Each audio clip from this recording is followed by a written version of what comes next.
means delta H is Positive. H is positive. ठीक है. सो अगर अब तुमने जैसे मैंने तुम्हें लॉजिकली समझा दिया था कि हीट देंगे तो बढ़ेगा ये वो, अब मैथमेटिकली भी हम उसको प्रूव करते हैं. Now delta H is positive in this case और delta H is greater than 0. तो मतलब if I increase the temperature, like पहले मेरा जो रिएक्शन था T1 था और जो मेरा इक्विलिब्रियम कांस्टेंट आ रहा था वो K1 आ रहा था. ठीक है. जब मैंने टेम्परेचर T2 किया तो हमारा इक्विलिब्रियम कांस्टेंट क्या हो जाएगा, नया आएगा, that is K2.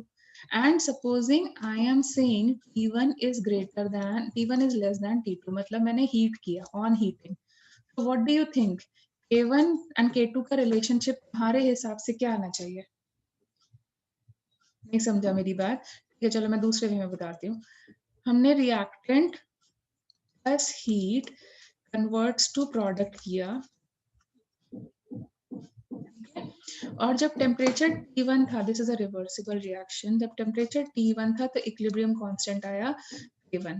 K2 will be more than K1. Yes, on heating, what will be the direction of the reaction? Direction में रिएक्शन फॉरवर्ड मतलब प्रोडक्ट ज्यादा बनेंगे. Yes, ma'am. प्रोडक्ट हाई हो जाएंगे as compare to first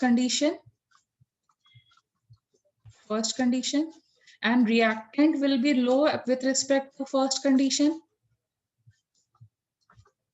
Yes or no? Can you get it now?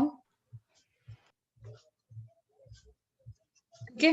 और product upon reactant का ratio होता है जो हम K2 से रिप्रेजेंट करते हैं, K से रिप्रेजेंट करते हैं. तो टेल मी योरसेल्फ लॉजिकली तुम्हें क्या लगता है, K1 ज्यादा आएगा या K2 ज्यादा आएगा? Which one will be greater? K2. ठीक है. लाइक सपोजिंग तुम फिर भी नहीं समझ पा रहे हो, नहीं क्लियर हो रहा है तुम्हें, लेकिन तो हम लोग उसको मैथमेटिकली प्रूव कर देते हैं. तो मैथमेटिकली कैसे प्रूव करेंगे? I don't know the relationship between K1 and K2.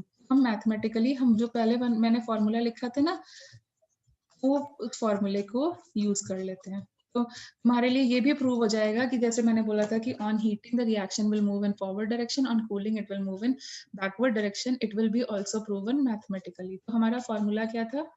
log K1 upon K2 is equal to delta H upon 2.303 लिख लो, ये ln से log को कन्वर्ट किया, 1 upon T2 minus 1 upon T1. ये फॉर्मूला लिखा था हमने. Get? Yes, ma'am. So do it yourself. 1 upon T2 upon 1 upon T1, ये जो वैल्यू होगी ये कैसी आएगी? नेगेटिव आएगी. ये वैल्यू नेगेटिव आएगी. ठीक है, this value will be negative. और डेल्टा H कैसा है अपना? पॉजिटिव है. Positive multiplied by negative is what? Negative. That means log K1 upon K2 की वैल्यू जो है नेगेटिव आ रही है. और नेगेटिव वैल्यू का मतलब क्या हो गया? K1 अपॉन K2 इज, अब नेगेटिव आती है log की value less than 1. K1 upon K2 is less than 1. That means K1 is less than K2. Can you see? Yes, ma'am. And that means what? On heating, reaction will move in forward direction. मतलब ज्यादा products बनेंगे और reactants कम होते जाएंगे. जो हमने ऐसे बोला था वो condition सही है? On heating. Yes, ma'am. ठीक है, क्योंकि उन्हीं का रेशियो तो K होता है. अब सिमिलरली इसको वाइस वर्सा, जो चीज मैंने तुम्हें लॉजिकली की थी तुम उसको चाहो तो मैथमेटिकली भी इस फॉर्मूला से कर सकते हो. और ये फॉर्मूला प्रॉपर प्रूवन फॉर्मूला है, इसका एक डेरिवेशन है, तुम क्लास 12th में पढ़ लोगे. ठीक है, अभी हम स्किप कर रहे हैं. क्लास 12th में केमिकल काइनेटिक्स नाम का एक चैप्टर है जिसमें काइनेटिक्स मतलब क्या होता है? फिजिक्स में पढ़ते हैं ना, dynamics and kinetics, statistics, movement. Chemical kinetics मतलब रिएक्शन का मूवमेंट, वहां पे प्रॉपर्ली स्पीड निकालना, ये सब करोगे. तो वहां पे टेम्परेचर डिपेंडेंस ये सब करोगे. उसमें आर्हेनियस कॉन्सेप्ट करके है, मैम. हाँ. तो उसमें मैम ये भी बताएंगे कि टेम्परेचर ही बढ़ाने पे केसी क्यों चेंज होता है, प्रेशर वगैरह बढ़ाने पे क्यों नहीं होता? मैम ये भी डाउट आ रहा था. क्या चीज बोला तुमने? ये बोल रहे मैम कि टेम्परेचर बढ़ाने पे ही केसी क्यों हाँ, चेंज उसमें होता है, बताओगे, उसी में कोलिजन थ्योरी है, कोलिजन थ्योरी है, उसमें करोगे. क्योंकि प्रोडक्ट तभी बनता है जब तुम्हारा जब मतलब फ्रेंडशिप तुम तभी करोगे ना जब एक दूसरे बंदे से मिलोगे। जब मिलोगे नहीं, ऑनलाइन वर्ल्ड छोड़ दो, वर्चुअल चीजें छोड़ दो, फिजिकल चीजें अगर होंगी तो जब तुम मिलोगे नहीं तो फिर प्रोडक्ट नहीं बनेगा ना। दो मैम। ठीक है, मिलता कैसे, दो रिएक्टेंट्स आपस में मिलते कैसे हैं? तो कोलिजन, और कोलिजन किस पर डिपेंड करेगा? Yes, टेम्परेचर पे डिपेंड करता है ना। Yes ma'am. जितना मिलोगे उतने ज्यादा प्रोडक्ट में कन्वर्जन होगा, और मिलने के लिए अपने को कोलिजन करना पड़ेगा। और कोलिजन हमने ऑलरेडी गैसियस थ्योरी में पढ़ लिया था कि collision depends on kinetic energy, and kinetic energy depends only on temperature 3/2 absolute temperature. Yes, so now can you understand why K depends only on temperature? ठीक है, तो डेल्टा Yes, ma'am. H की value यहाँ पर क्या आने वाली है? नेगेटिव। ठीक है, तो फिर से वही टेम्परेचर T1 था, मेरा K1 था, टेम्परेचर T2 था, तो ये K2 हो गया। ठीक है, and again I am saying T2 is greater then T1, and now फिर से हम वही फॉर्मूला लगा देते हैं, log of K1 upon K2 is equal to delta H upon 2.303, 1 upon T2 minus 1 upon T1। now फिर से तुम अपना मैथमेटिकल इंडक्शन वाली चीजें लगाओ। so ये वैल्यू कैसे आने वाली है? this value will be positive or negative? Negative. Negative. Negative. Okay, now this value delta H over Negative. here, it is already negative. So negative Negative. multiplied by negative means Positive. yes, that means log Positive. K1 by K2, this value is a Greater positive than 1. value. That means K1 by K2 is greater than Greater 1, than K2. or K1 is greater than K2। K2. K2 की value कब कम होगी? जब products क्या हो जाए? कम हो जाए at second condition, and reactants क्या हो जाए सेकंड कंडीशन में? कंपैरेटिवली ज्यादा हो जाए, बिकॉज इन दोनों का जो रेशियो है वही तो K रिप्रेजेंट करता है। ओके, ये कब होगा, किस कंडीशन में होगा? बैकवर्ड डायरेक्शन में अगर रिएक्शन हो तो।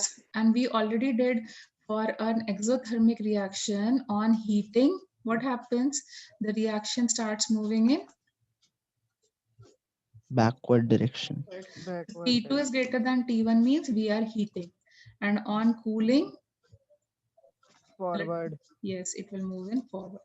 So जो हमने लॉजिकली पहले किया था उसको हम मैथमेटिकली भी प्रूव कर सकते हैं using this formula.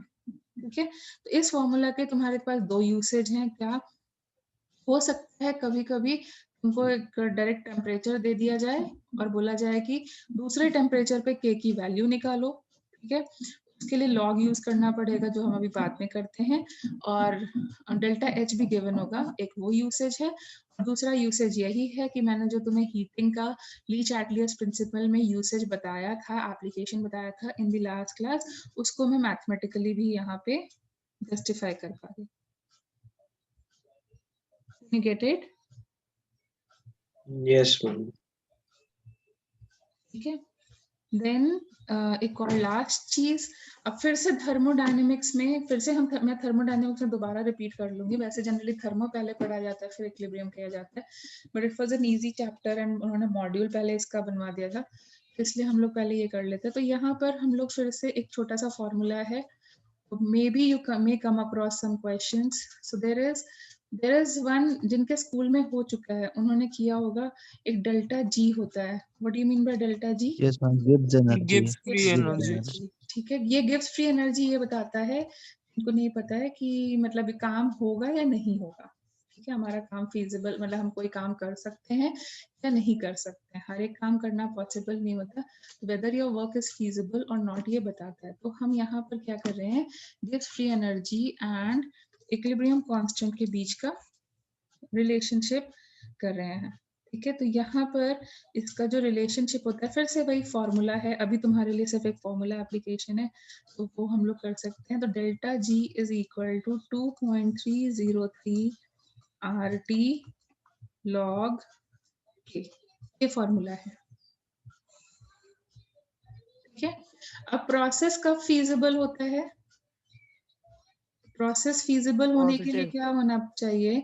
Gives free energy जो है नेगेटिव आनी चाहिए, इट शुड बी नेगेटिव, तभी वो काम कर सकते हो। अगर हमें ये प्रोसेस को नेगेटिव बनाना है, मतलब लॉग ए की वैल्यू को क्या करना चाहिए? नेगेटिव छोटा करना चाहिए 1 से। हाँ, तो सॉरी लॉग मैम, के उल्टा की बोल रहा वैल्यू को, हाँ, if you want your process to be feasible, हमारा जो के का वैल्यू है वो कैसा आना चाहिए? ग्रेटर देन 1 और लेस देन 1। हूँ। लेस बड़ा होना देन चाहिए 1. 1 से। Less than 1. यस, और मैं अगर इसको ऐसे लिखूं -2.303, इस वे में अगर इसको लिख दूं तो टेल मी योरसेल्फ के का वैल्यू कैसे आना चाहिए? बड़ा होना चाहिए। Formula Greater than 1. Positive. yes, it should be positive and that should means it should be greater than 1.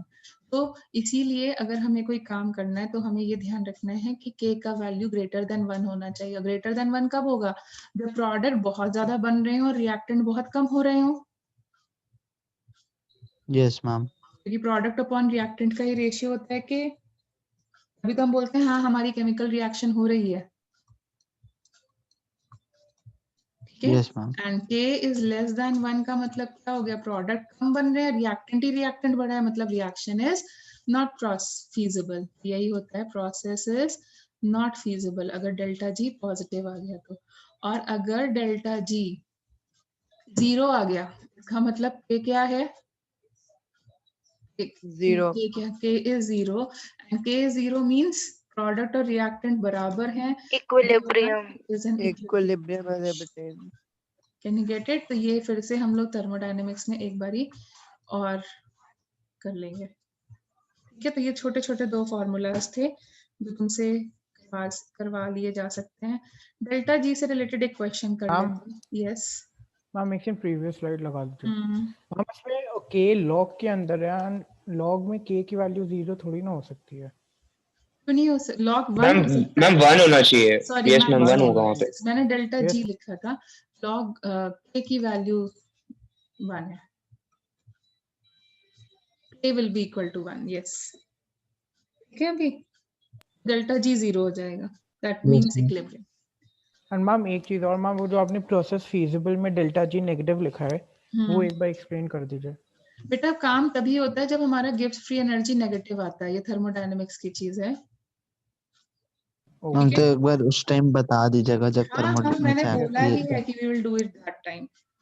ठीक है, ये सिर्फ ओके। इसलिए है because some of you start WhatsApping me और मैसेजिंग मी कि ये फॉर्मूला मेरी बुक में है, आपने नहीं कराया, तो बस उस चीज को सर्टिफाई करने के लिए मैंने सिर्फ बता दिया। Later on we will repeat it again when we do thermodynamics, okay. क्योंकि मुझे भी पता है यहाँ तुम्हारे को ज्यादा एक्सप्लेन करने में मुझे कोई मतलब फायदा नहीं होने वाला हम लोगों को, ठीक है। फाइन, अब क्या टास्क रह गया इस चैप्टर का? You did all those questions which I gave it to you earlier. Questions वो हमें करना है। पहले वाले वर्कशीट के क्वेश्चंस हो गए? Yes ma'am. ओके, जिनका नहीं हुआ है वो फिनिश करेंगे। Today again by late night you will get one more worksheet in this week. Try to do them, try to solve them, and plus you have a test also assigned in this week जो कि ma'am test में कहाँ तक आएगा? उसमें देखो तुम्हारे time table में लिखा हुआ है, ठीक है। अब तुम्हें करना भी है तो मैं एक सिंपल सा क्वेश्चन दे देती हूँ, बहुत सिंपल सा क्वेश्चन, क्योंकि ज्यादा अच्छा वाला क्वेश्चन तो मैं अभी करा नहीं सकती बिकॉज डेल्टा जी तुम्हें खुद ही नहीं पता समझ में आ रहा है कि अभी है क्या वो चीज। तो बहुत ही बेसिक वे में बोल सकते हो। तो like for example it is given that gives free energy for half nitrogen plus 3/2 hydrogen converting to ammonia is minus 16.5 kilojoule per mole. Fine. So find Kp for nitrogen plus hydrogen. ये मतलब question है जो कि कह सकते हो equilibrium से related है, जो तुमने पढ़ा है उससे रिलेटेड है, इसलिए मैं करा दे रही हूँ।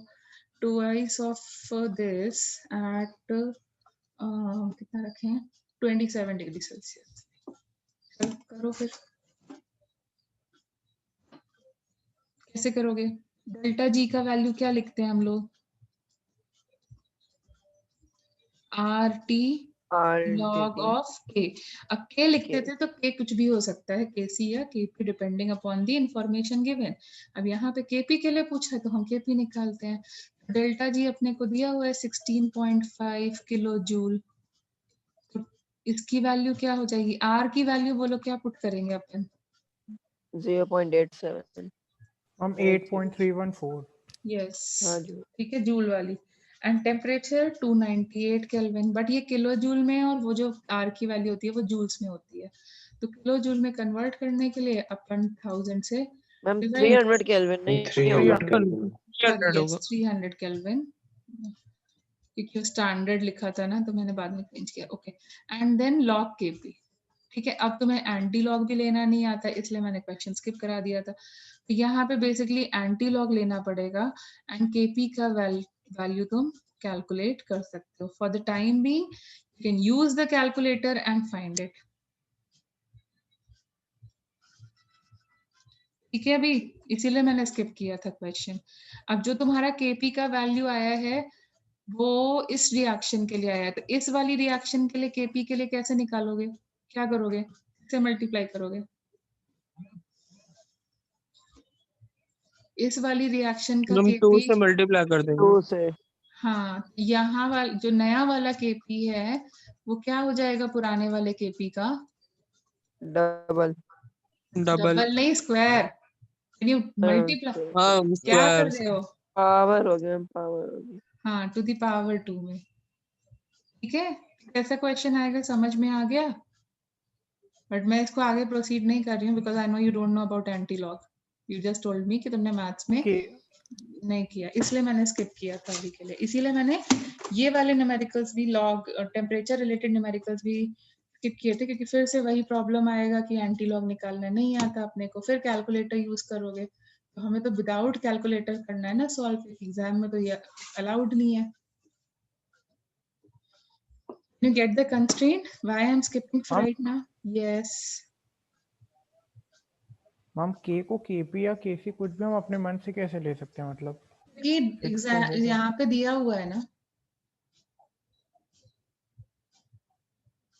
दिया हुआ है ना हम क्वेश्चन बेसिकली में। वो इक्वेशन में के फिक्स नहीं है, जो भी हमें दिया जाएगा हम वही अज्यूम कर Yes, लेंगे। मैंने पहले भी तुम्हें बोला था, depending upon the data given in the question, you will have to use it.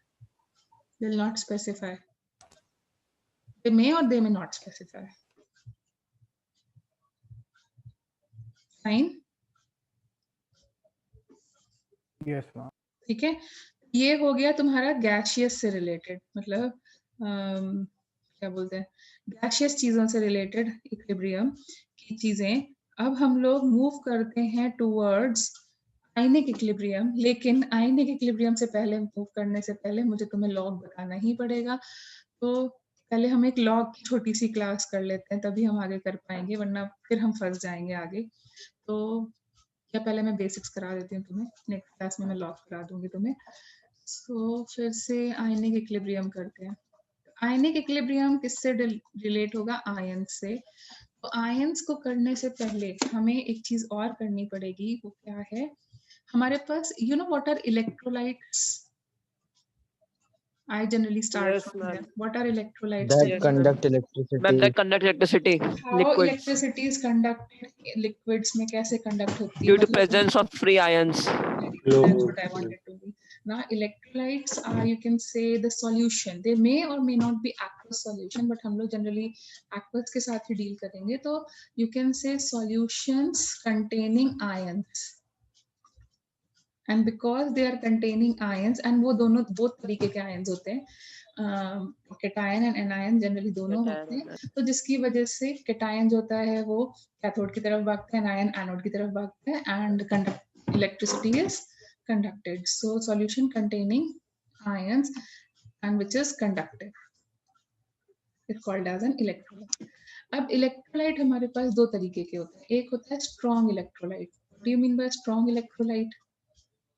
अब जिसमें ions ज्यादा हो। यस, आयन ज्यादा क्यों होंगे? आयन ज्यादा क्यों होंगे? अब देखो उसका रीजन क्यों ज्यादा होगा, ठीक है। तो इलेक्ट्रोलाइट्स बेसिकली अब हम लोग जिस चैप्टर में डील करने वाले हैं उसमें क्या होगा कि इलेक्ट्रोलाइट्स आर दी सब्सटेंसेस,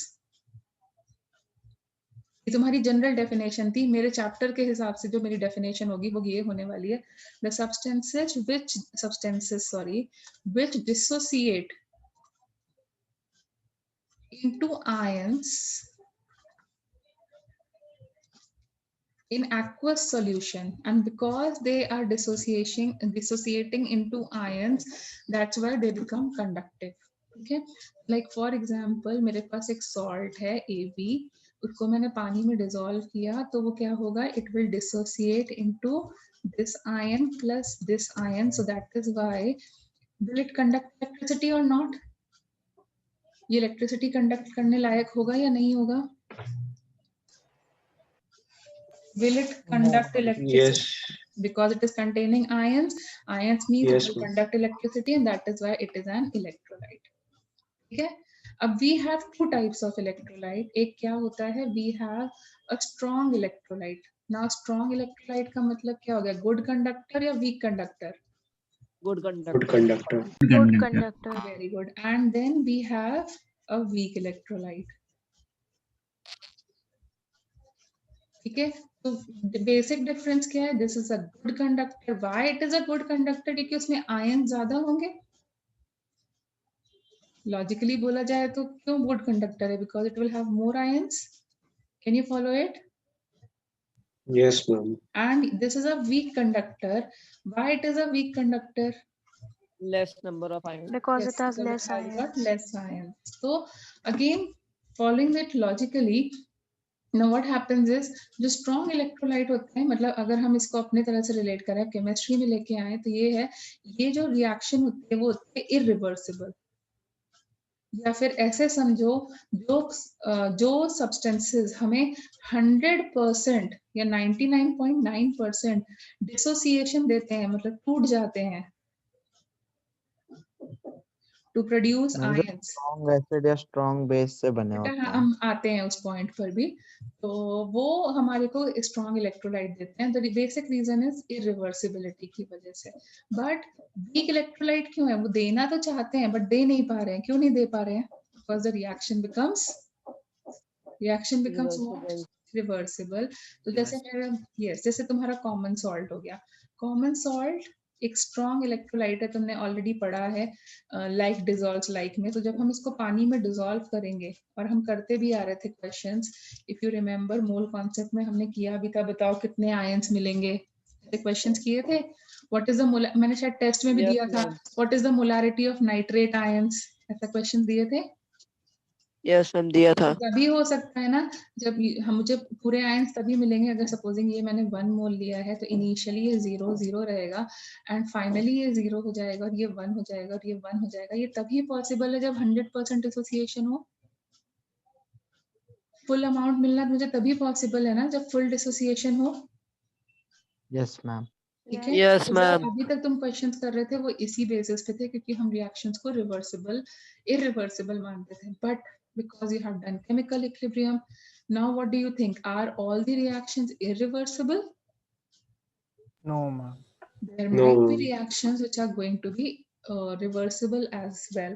तो रिवर्सिबल वाले केस में क्या होगा, क्या तुम्हें पूरे आयंस मिल पाएंगे, जैसे अगर मेरे पास एक ये सॉल्ट है, ठीक है, it is undergoing something like I am taking a salt, ले लेती हूँ मैं अमोनियम क्लोराइड, तो ये क्या करता है, ये देता तो है मुझे आयंस, लेकिन क्योंकि ये रिवर्सिबल रिएक्शन होने लगता है, तो तुम्हें लगता है कि मुझे कभी फुल अमाउंट ऑफ प्रोडक्ट मिल पाएंगे, अगर मैंने ये 1 लिया, ये 0 है इनिशियली, तो क्या हो जाएगा, आफ्टर रिएक्शन लिख सकते हैं क्या हम कभी? No, ma'am. यहाँ पे क्या हो जाएगा, एक स्टेट आएगी जहां पर ये भी होगा, ये भी होगा और ये भी होगा, there won't be 100% dissociation. Can you see the number of ions produced in this case are lesser? Yes, ma'am. And lesser है इसलिए वो less conductive है and it is called Weak as a electrolytes. weak electrolyte. So basically इसको strong या weak इस वजह से नहीं है, मतलब ऐसे नहीं है, बेसिकली प्रॉब्लम क्या आ रही है, एक या तो रिवर्सिबल रिएक्शन क्रिएट हो रही है या फिर इरिवर्सिबल रिएक्शन क्रिएट हो रही है, जिसकी वजह से हमारा जो बिहेवियर है वो डिक्रीज हो जा रहा है। Can you follow this? Can you follow this? Yes, ma'am. ठीक है, तो अब हम इसी को आगे कंटिन्यू करें तो फिर मतलब इसी हमारे पास और भी मतलब सब्सटेंसेस पे हम इस चीज को अप्लाई करेंगे। तो जनरली क्या बोल सकते हो, जो आयनिक कंपाउंड्स होते हैं वो तो बनते ही किससे हैं? आयनिक कंपाउंड्स किससे बनते हैं? आयन से। आयन से। That means they will have a strong tendency to give ions. Yes, ma'am. That means they are Yes, going to ma'am. be what? Strong electrolytes. Yes, they are going to be strong electrolytes. तो अभी तक तुमने जितने भी mole concept में questions किए होंगे ion से रिलेटेड, तुम्हें याद आ रहा होगा, if you can recall, they might be, they all may contain ionic compounds as salts. याद करो, तुम्हें ज्यादातर टाइम वहां पे CaSO4, CaCO3 कुछ इस तरीके के आयनिक स्ट्रॉन्ग आयनिक कंपाउंड्स दिए गए होंगे। और कोवेलेंट कंपाउंड्स में तो आयन होता नहीं है, मतलब आयंस बनते नहीं है, but due to their polar characters उनमें माइल्ड या छोटे आयंस बनने की कैरेक्टरिस्टिक्स डेवलप होती है। Remember Yes, due to the polar characters, dipole. Difference in electronegativity. Yes, ma'am. Yes, ma'am. ठीक है, तो यहाँ पे आयन ज्यादा जल्दी बनेंगे या धीरे धीरे बनेंगे या फिर कम टेंडेंसी होगी? धीमे धीमे कम tendency बनेगी। Yes, and that means this will, that is the reason this is leading towards the formation of, ये क्या बनाएंगे?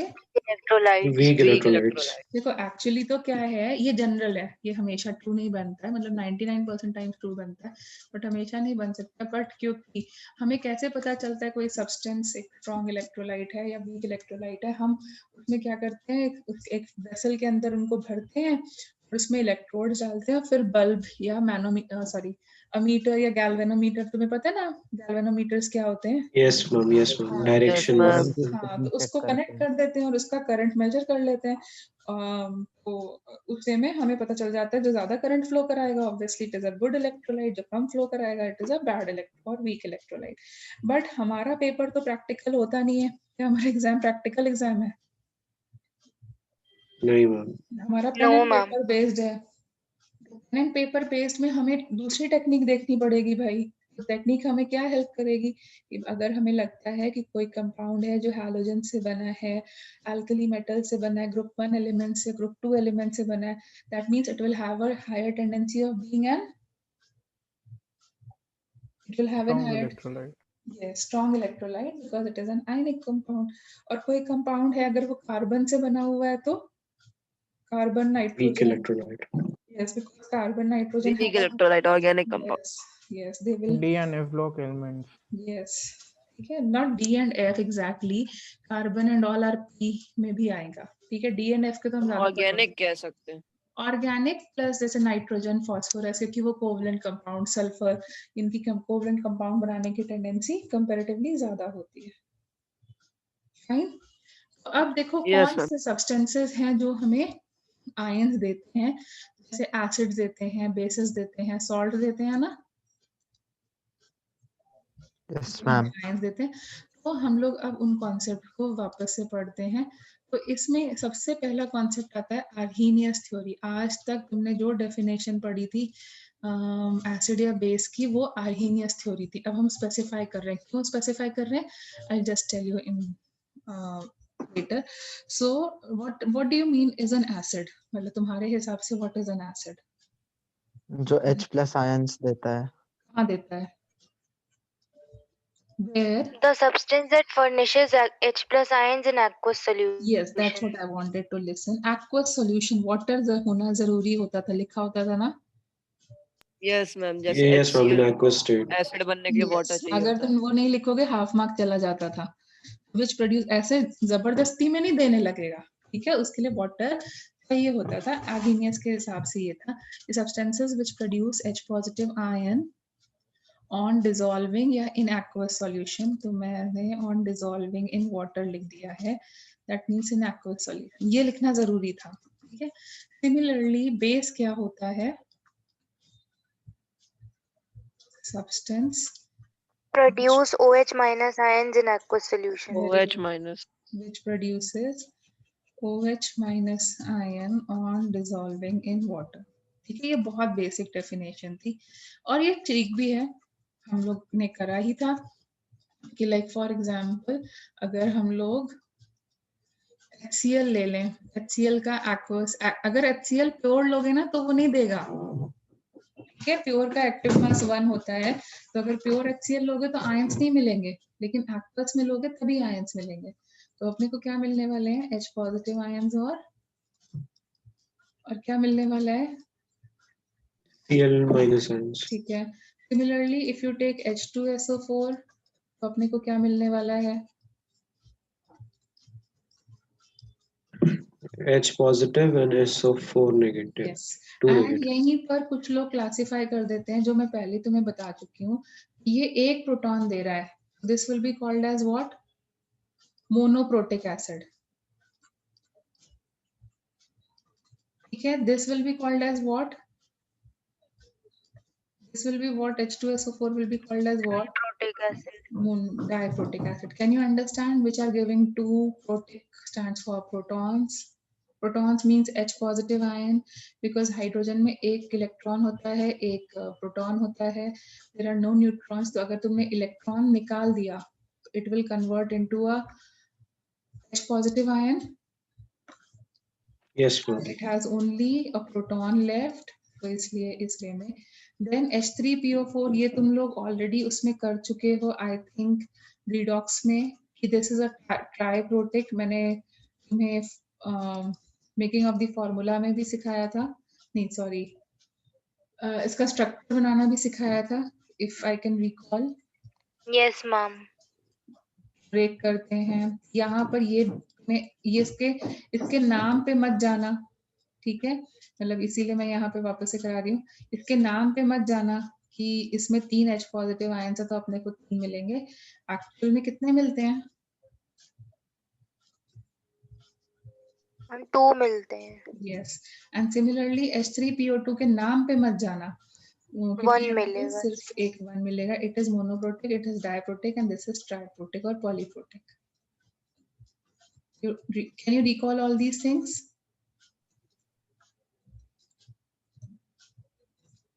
Can you recall this?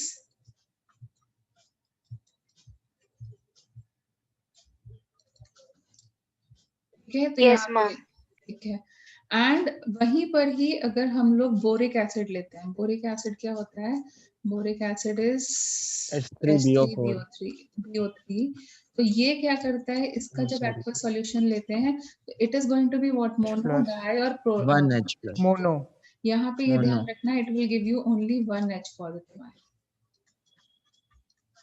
It will give us only 1 इसमें H पॉजिटिव। ऑक्सीडेशन में आपने बताया था। हाँ, वो याद रखना है, यहाँ पे काम आता है, ठीक है।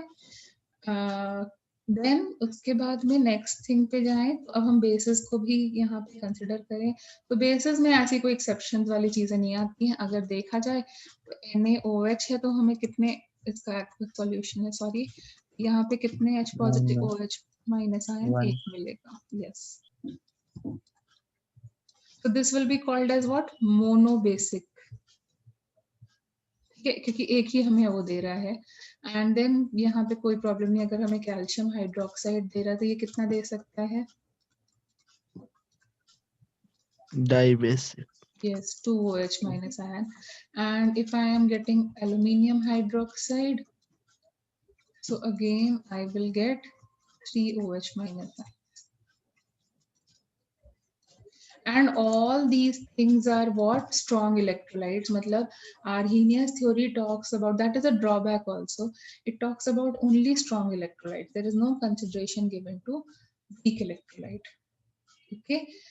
नाउ अब इसके हमें दूसरी थ्योरी पे क्यों जाना पड़ा, मतलब वैसे तो ये 95% से ज्यादा ट्रू है, बट फिर भी इसमें कुछ प्रॉब्लम्स हैं, कुछ ड्रॉबैक्स आने लगे, तो ड्रॉबैक्स क्या है जिसकी वजह से हमें दूसरी थ्योरी की तरफ जाना पड़ा, तो ड्रॉबैक्स ये थे कि why only water is needed, why aqueous solution, why not in some other liquid, ठीक है, सिर्फ वाटर में ही क्यों डिसॉल्व कर रहे हो, जैसे इसने लिखा ना यहाँ पे, which produces H positive ion, and I told you this is a very important point to write. अगर तुमने नहीं लिखा तो तुम्हारे मार्क्स डिडक्ट हो जाएंगे. तो ये सिर्फ वाटर ही क्यों चूज कर रहे हो? वाटर में ऐसी क्या स्पेशल बात है? Why can't you use some other solvent? Can anyone give me the reason? पता है किसी के स्कूल में करा? ठीक है, चलो अभी हम स्किप करते हैं, हम दूसरे ड्रॉबैक पे जाते हैं. दूसरा ड्रॉबैक ये है, उसने बोला जिस सब्सटेंस में H है, हाइड्रोजन है, तो उसको एसिड की तरह बिहेव करना है. जैसे कि HCl है तो ये एसिड है, बट अगर हम लोग वहीं पर ही अमोनिया की बात करें, this also contain hydrogen atom, but इसका जो एक्वस सॉल्यूशन होता है, it is not acidic, instead of it is basic. So if you are saying a substance which is containing H hydrogen atom should be acidic, why is ammonia basic and methane इसमें भी hydrogen atom है, it is neutral? So why not every hydrogen containing molecule is not acidic? ये reason. हम glucose and alcohol को भी ले. Yes, you can take those also. Ma'am ये aqueous solution का रीजन वो है क्या, डाइइलेक्ट्रिक कांस्टेंट वाला? नहीं, डाइइलेक्ट्रिक कांस्टेंट तुम्हारे सिलेबस में ही नहीं है, ठीक है, वो इंजीनियरिंग में पढ़ाया जाता है, उसका तो रीजन कभी मत पूछो. ठीक है, मैम रिजॉइन करना है. Yes obviously. Ma'am yes ma'am जो आपने टॉप पे रिएक्शन लिखी है बोरिक एसिड वाली, मैम वो उसमें बैलेंस नहीं है ना वो? अरे एक्वस है ना, तो वाटर जोड़ लो, करो. Aqueous means water is added. Oxygen balance नहीं है. वाटर ऐड करो और फिर बैलेंस करो जरा. यस मैम, देखो अपने आप बैलेंस. मतलब वही पूछ रहा था, बैलेंस नहीं है. बेटा एक्वस है ना, aqueous means water is present, का एक वाटर का एक मॉलिक्यूल ले लेगा. Okay ma'am. ठीक है, फिर करो, हो जाएगा. ठीक है, तो यहाँ पे एक और ड्रॉबैक हुआ. यहाँ पे ड्रॉबैक ये हुआ कि ऑल हाइड्रोजन कंटेनिंग एटम्स